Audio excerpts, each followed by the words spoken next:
Hi అండి, welcome to Missamma చెప్పే కథలు. కథ పేరు మంచివాడు. రచయిత డాక్టర్ కేవి రమణారావు గారు. ఈ కథ ఈనాడు ఆదివారం మ్యాగజైన్లో జనవరి నెల 2022లో వచ్చింది. ఇంకా కథలోకి వెళ్ళిపోదాము.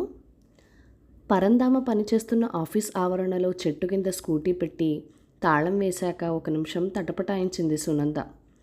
తనకు పరంధామతో పెళ్లి చూపులు కూడా జరిగాక తన తండ్రి అతన్ని తిరస్కరించాడు. 3 నెలలు తిరగకుండానే సహాయం కోసం అతని దగ్గరికి వెళ్తోంది. సబబు కాదేమో అనిపించింది. పరంధామ చాలా మంచివాడు, అలా అనుకోడు, తప్పకుండా వెళ్ళు అని వేణు అన్నయ్య చెప్పింది మరోసారి గుర్తు చేసుకుంది. కర్చీఫ్తో నుదురు అద్దుకొని ఆఫీస్ వైపు నడిచింది. పరంధామ రూమ్ కనుక్కొని వెళ్ళేసరికి అతను కంప్యూటర్ ముందు దీక్షగా పనిచేసుకుంటున్నాడు. వెళ్ళి ఎదురుగా నిలబడింది. అలికిడి అవడంతో తలెత్తి ఒక్క క్షణం చూసి పలకరింపుగా నవ్వి, కూర్చోండి అన్నాడు పరంధామ. ఏమీ జరగనట్టు అతను చిరునవ్వుతో పలకరించడం ఆమెకు ఆశ్చర్యం వేసింది. మా నాన్నకు వైరల్ ఫీవర్, రాలేకపోయారు. పక్క ఆఫీస్లో ఆయన పెన్షన్కు సంబంధించిన పని ఉంది అని వివరాలు చెప్పింది సునంద అస్థిరంగా నిలబడి. పదండి అని అతను పని ఆపేసి బయలుదేరాడు. పక్క ఆఫీస్లో సునంద తండ్రి పని చూసే మనిషి పరంధామను చూడగానే లేచి నిలబడి సాదరంగా ఆహ్వానించాడు. అతనికి తాము వచ్చిన పని గురించి చెప్పాడు పరంధామ. అతను కాంతయ్య ఫైల్ తీసి చూసి కావలసిన వివరాల లిస్టు, మెయిల్ అడ్రస్ రాసిచ్చి, ఈ వివరాలు మెయిల్ చేయండి, వారం రోజుల తర్వాత ఆర్డర్ కాగితం తీసుకెళ్ళండి, పరంధామ చెప్పాక ఇక ఆగేది ఉండదు అన్నాడు నవ్వుతూ. అతనికి కృతజ్ఞతలు చెప్పి బయటకొచ్చారు. ఆఫీస్ ఆవరణలో పరంధామను అందరూ అభిమానంగా పలకరించడం గమనించింది సునంద. నాన్న ఇతన్ని అప్రయోజకుడు కింద కొట్టేశారు, ఇతను ఇలా అనిపించడం లేదే అనుకుంది. అతని గురించి ఇంకా తెలుసుకోవాలనిపించింది సునందకు. మీకు అభ్యంతరం లేకపోతే కాఫీ తాగుదామా అంది సునంద దూరంగా ఉన్న క్యాంటీన్ వైపు చూస్తూ. ఎత్తైన చెట్లు నీడలో ఆ మధ్యాహ్నం చల్లగాలి వీస్తోంది. క్యాంటీన్ పైకప్పంతా రాలిన గుల్మోహర్ పూలు పరుచుకున్నాయి. క్యాంటీన్ ఖాళీగా ఉంది. పరంధామ కనిపించగానే ఓనర్ వచ్చి మర్యాదగా వాళ్లను తీసుకెళ్లి కూర్చోబెట్టి కాఫీ తీసుకురావడానికి వెళ్ళాడు. కాసేపు ఒకదాని తర్వాత ఒకటి అతకని విషయాలు మాట్లాడాక, మీ సంబంధం మా నాన్నకు అమ్మకు ఇష్టం లేకపోయింది అంది సునంద అతని వైపు చూడకుండా. మరి మీ అభిప్రాయం ఏంటి అని పరంధామ అడగలేదు. అలా అడుగుతాడని ఆశించి భంగపడినట్లు ఆమె ఒకసారి కిటికీ అవతల పసుపు పూల చెట్టు వైపు చూసింది. అతని వైపు తిరిగి, నేను మీకు నచ్చానని చెప్పారట, నేను అంత అందంగా ఉండను కదా, పైగా ప్రైవేట్ స్కూల్లో టీచర్ని, పరిహారంగా పెళ్లి కొడుకులు కట్నం ఎక్కువ అడిగారు, అది నాకు ఇష్టం లేకపోవడం వల్ల నాకు ఇంకా పెళ్లి కాలేదు, మీకెలా నచ్చాను? అందం, రంగుల గురించి నాకు అంతగా తెలీదు. కొంతమంది కొలమానాలు ఏర్పరిస్తే మిగతా వాళ్ళు ఇతర కట్టుబాటుల్లాగే వాటిని అనుసరిస్తారనుకుంటా. ఒక స్త్రీ ఒక పురుషుడు కలిసి జీవించడానికి ఇద్దరం ఇష్టపడడం మినహా మిగతావన్నీ అంత ముఖ్యమని నేను అనుకోను అన్నాడు పరంధామ. మా నాన్న అబ్బాయిని ఎంపిక చేసేటప్పుడు అతని ఆస్తిపాస్తులు, ఉద్యోగం, బాధ్యతల గురించి తెలుసుకునేవాడు అంది. పరంధామ చిన్నగా నవ్వి, వాటన్నిటిలో నేను మీ కనీస స్థాయి కంటే కిందనే ఉన్నట్టున్నాను అన్నాడు. అతని ముఖంలో ఏ భావమూ లేదు. దేని గురించి అతను ఎక్కువగా ఆలోచించడేమో అనుకుంటూ ఆమె అతన్ని కన్నార్పకుండా చూసింది. సాదా దుస్తులు, వెనక్కి దువ్విన జుట్టు, చక్కని పెద్ద కళ్ళు, తీరైన ముక్కు, స్వచ్ఛమైన నవ్వు. తీరిగ్గా చూస్తే బాగానే ఉన్నాడనుకుంది. కాఫీ తాగడం అయింది. ఓనరు పరంధామకు నమస్కారం పెట్టి డబ్బులు తీసుకోలేదు. బయటికి వచ్చాక ఆమె ధన్యవాదాలు చెప్పి తన స్కూటీ వైపు నడిచింది. వేణు సునందకి పరంధామకి కామన్ చుట్టం. పెళ్లి సంబంధం తెచ్చినప్పుడు వేణు చెప్పిన మాటలు గుర్తొచ్చాయి ఆమెకి. పరంధామది గవర్నమెంట్ ఉద్యోగం, నిజాయితీ గల మనిషి, ఇతరుల విషయాల్లో తలదూర్చడు, అందరికీ చేతనంత సాయం చేస్తాడు, పక్షవాతంతో 10 ఏళ్లుగా మంచం మీదున్న తల్లిని అన్ని విధాలా అతనే చూసుకుంటున్నాడు, చాలా మంచివాడు అని. పెళ్లి చూపులయ్యాక కాంతయ్య విడిగా సమాచారం సేకరించి, పరంధామకు డబ్బు లక్ష్యం, కుదురు లేదు, కష్టాల్లో ఉంటే కొత్త వాళ్ళకైనా సరే సొంత డబ్బు ఖర్చు పెట్టేస్తాడు, పేద విద్యార్థులకు ఫీజు కడతాడు, ప్రభుత్వ ఆసుపత్రిలో పేద రోగులకు సేవ చేస్తాడు, నెలాఖరున మిగిలిలేదంటూ ఏమీ లేదు. 150 గజాల జాగాలో 3 గదుల పాత ఇల్లు తప్ప మరో ఆస్తి లేదు. ఇంకో స్థలమో ఇల్లు కావాలన్న దృష్టే లేదు. వట్టి అప్రయోజకుడు అని తేల్చేసి సంబంధం వద్దన్నాడు. ఇతను అప్రయోజకుడిలా లేడే. నాన్న అంచనా వేయటంలో పొరపాటు జరిగినట్టుంది అనుకుంది సునంద స్కూటీ స్టాండ్ తీస్తూ. వారం రోజుల తర్వాత పరంధామ నుంచి సునందకు ఫోన్ వచ్చింది. మీ నాన్నగారి పని అయిపోయింది. అతను ఆర్డర్ కాగితం నాకు ఇచ్చి వెళ్ళాడు. మీరు ఎప్పుడైనా వచ్చి తీసుకోవచ్చు. మీ ఫోన్ నంబర్ మీ వేణు అన్నయ్య ఇచ్చాడు అని చెప్పాడు. అతనికి ధన్యవాదాలు చెప్పి స్కూల్ పనులు పగలు కుదరడం లేదు, సాయంత్రం మీ ఇంటికి వచ్చి తీసుకోవచ్చా అని అడిగింది సునంద. అలా వెళ్తే ఇల్లు కూడా చూడొచ్చు, అతన్ని ఇంకా బాగా అర్థం చేసుకోవచ్చు అనుకుంటూ. మీ ఇష్టం అని ఫోన్ పెట్టేశాడు పరంధామ. పని చేయడమే కాక తన నంబర్ కనుక్కొని ఫోన్ చేశాడు. జడ పదార్థం కాదు అనుకుంది సునంద. 3వ రోజు సునంద పరంధామ ఇంటికి వెళ్ళింది. అప్పుడే అతను తన తల్లి మంగమ్మను చక్రాల కుర్చీలో పార్కులో తిప్పి తెస్తున్నాడు. పరంధామ మంగమ్మకు సునందను పరిచయం చేసి ఆమె వచ్చిన పని చెప్పాడు. సునంద ఆ 3 గదుల ఇంటిని పరిశీలనగా చూసింది. మధ్యలో హాలు, ఒకవైపు పడగ్గది, రెండో వైపు వంటిల్లు. పుస్తకాలు తప్ప వాషింగ్ మిషన్, కంప్యూటర్, సోఫా లాంటి సామాన్లేమీ లేవు. పడగ్గదికి మంగమ్మ కోసం ఏసీ పెట్టించి ఒక ఆసుపత్రిగా మార్చాడు. తలవైపు పైకి లేచే ఆసుపత్రి మంచం, ర్యాకుల నిండా మందులు, బట్టలు, డైపర్ల డబ్బాలు ఉన్నాయి. అటాచ్డ్ బాత్రూమ్ నుంచి సన్నగా ఫెనాయిల్ వాసన వస్తోంది. పరంధామ వంటగదిలోకి వెళ్ళాడు. సునంద మంగమ్మ దగ్గరే కుర్చీలో కూర్చుని ఎలా ఉంది మీ ఆరోగ్యం అని అడిగింది. క్రితం జన్మలో ఏం పాపం చేశానో తల్లి, రోగం బాగోకుండా ప్రాణం పోకుండా ఇలా వాడి నెత్తిన కూర్చున్నాను. నన్ను వెంటనే తీసుకుపో స్వామి అని రోజూ మొక్కుతున్నా ఆ భగవంతుడికి ఇంకా దయ రాలేదు అంది మంగమ్మ. పరంధామ మిమ్మల్ని కంటికి రెప్పలుగా చూసుకుంటున్నారు కదా, త్వరలోనే మీ ఆరోగ్యం బాగైపోతుందిలేండి సానుభూతిగా అంది సునంద.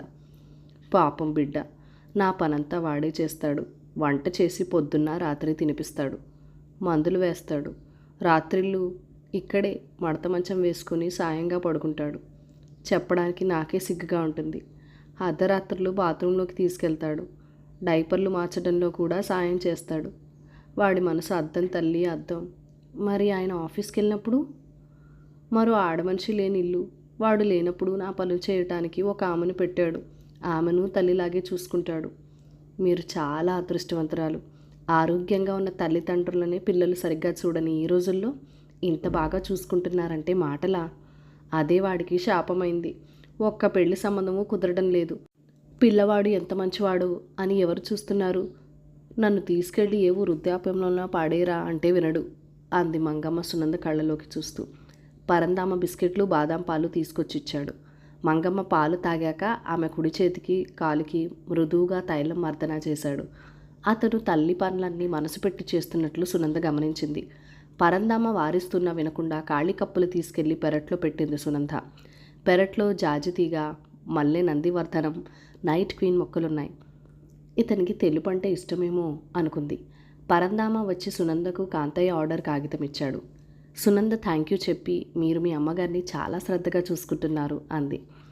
ఆమె నాకు తల్లి, తండ్రి, అక్క, చెల్లెలు అన్నీ అయి నానా యాతనలు పడి 25 ఏళ్లు పెంచింది. నేను చేస్తున్నది ఎంత అన్నాడు. అతని సమక్షంలో ప్రశాంతంగా ధైర్యంగా ఉన్నట్టు అనిపించింది సునందకు. సునంద మంగమ్మకు వీడ్కోలు చెప్తుండగా ఇంటి ముందు ఆగిన పెద్ద కారులోంచి తెల్లకోటు సెతోస్కోప్తో ఒక డాక్టర్ లోపలికొచ్చాడు. పరంధామ సునందను ఆయనకి పరిచయం చేసి ఆ ఊర్లో పేరున్న తీరికలేని న్యూరాలజిస్టుగా పరిచయం చేస్తూ వీరు మా అమ్మని చూడటానికి వద్దన్నా ప్రతి సాయంత్రం వస్తారు అన్నాడు నవ్వుతూ. డాక్టర్ నవ్వి మంగమ్మను పరీక్షిస్తూ ఇవాళ ఒంట్లో ఎలా ఉందమ్మా మా అమ్మగారు అని అడిగాడు. మొండి ప్రాణం, బాగానే ఉంటుంది బాబు. నా కోసం యమబటులే రావడం లేదు, వాడికి పెళ్ళి అవడం లేదు అంది మంగమ్మ నిరసనగా. డాక్టర్ పెద్దగా నవ్వి మీరు పరంధామ సంరక్షణలో ఉండగా రావటానికి యమబటులకి ఎన్ని గుండెలు? ఈ కాలంలో పెళ్ళిళ్ళు ఆలస్యంగానే అవుతున్నాయి, తొందరలోనే అన్నీ సర్దుకుంటాయి, మీరు ఉల్లాసంగా ఉండండి అని ధైర్యం చెప్పి బయటకొచ్చాడు డాక్టర్. సునంద కూడా బయటకు వచ్చింది. డాక్టర్ ఆగి ఈమెకు సేవ చేస్తే నా తల్లికి చేసినట్లుగానే భావిస్తాను. 6 ఏళ్ల క్రితం మా అమ్మకి పెద్ద జబ్బు చేసినప్పుడు విదేశాల్లో ఉండి రాలేకపోయాను. నేను వచ్చేసరికి ఆమె పోయింది అని చేతురుమాలు కళ్ళకద్దుకొని ఆమెకు బాయ్ చెప్పి కారుకి వెళ్ళిపోయాడు. సునంద బయలుదేరుతూ పరంధామ ఇంటి వైపు ఒక్కసారి ఆధారంగా చూసింది. ఆ మరుసటి రోజు సునంద వేణు ఇంటికి వెళ్ళింది. వేణుకి జరిగిందంతా చెప్పి అసలు మా నాన్న పరంధామ సంబంధాన్ని ఎందుకు వద్దన్నాడు అని అడిగింది. పెళ్లి చూపులయ్యాక నేను మాట్లాడడానికి వచ్చిన రోజు నువ్వు ఇంట్లో లేవు, జరిగిందంతా చెప్తాను విను అని ప్రారంభించాడు. ఆ రోజు వేణు వెళ్ళేసరికి ఇంట్లో కాంతయ్య, సునంద తల్లి భాగ్యమ్మే ఇద్దరే ఉన్నారు. కాఫీలు అయ్యాక పరంధామ విషయం ప్రస్తావించి మరోసారి ఆలోచించండి అన్నాడు వేణు. చేసుకోబోయే మనిషి ఎలాంటివాడు, ఇంటి పరిస్థితి ఎలా ఉంది అనేవే కదా చూస్తాం అన్నాడు కాంతయ్య. పరంధామను మీరు వ్యవహారిక దృష్టితో చూసి అతని మంచితనాన్ని అపార్థం చేసుకున్నారు. అతనికి మనుషులంటే అపారమైన ప్రేమ. మంచం మీదున్న తల్లిని ఆప్యాయంగా చూసుకుంటూ అన్ని సేవలు తానే చేస్తున్నాడు. కోటికొక్కడే అలాంటి వాడుంటాడు. పరంధామను ఊళ్ళో వాళ్ళంతా గొప్ప గౌరవంతో చూస్తారు. డాక్టర్లే ఇంటికి వస్తారు. మార్కెట్కి వెళ్తే కూరలమ్మే వాళ్ళు అతనికి ఉచితంగా ఇవ్వడానికి పోటీ పడతారు. మందుల షాపులో అన్నీ తక్కువగా ఇస్తారు. మండీ బజార్లో పెద్ద సేటు అతని షాప్కి వెళ్ళగానే లేచి నిలబడతాడు వివరించాడు వేణు. అది సహజమైన గౌరవం కాదు. వాళ్ళు చూపించలేని మంచితనాన్ని, తల్లి పట్ల ప్రేమను అతను చూపిస్తున్నాడని అపరాధ భావనతో గౌరవిస్తున్నారు. అతని పట్ల గౌరవం నిజమే అయితే వాళ్ళు అతనిలాగా ఉండొచ్చుగా. ఏది ఎక్కడున్నారు? అదే రుజువు.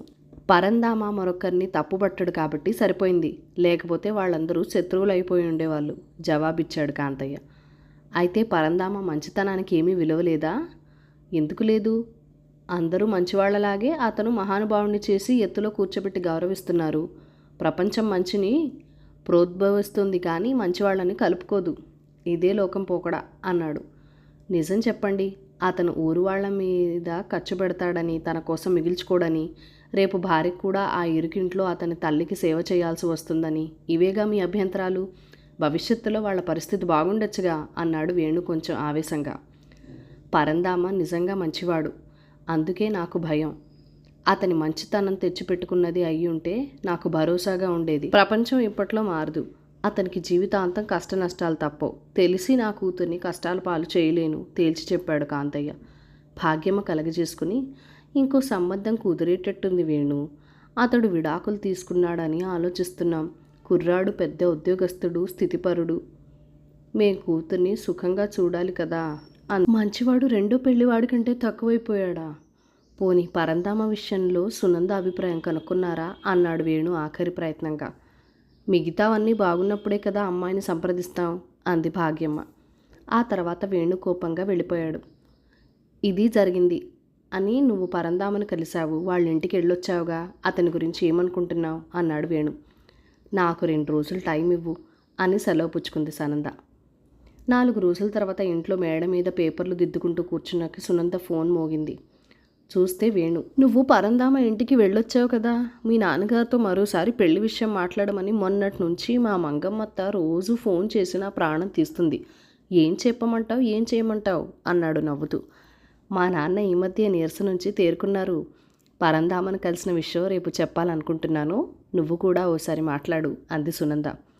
నువ్వేదైనా మీ నాన్నతో సానుకూలంగా చెప్తేనే కదా నేను ఆయనతో మాట్లాడడానికి రాగలను అన్నాడు వేణు.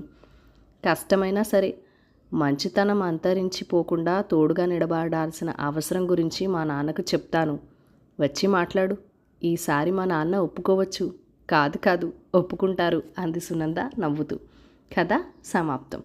ఈ కథ మీకు నచ్చినట్లయితే కనుక లైక్ చేయండి, షేర్ చేయండి, మన ఛానల్ని సబ్స్క్రైబ్ చేసుకొని మీ సపోర్ట్ ఇవ్వండి. Thank you for watching. Bye bye.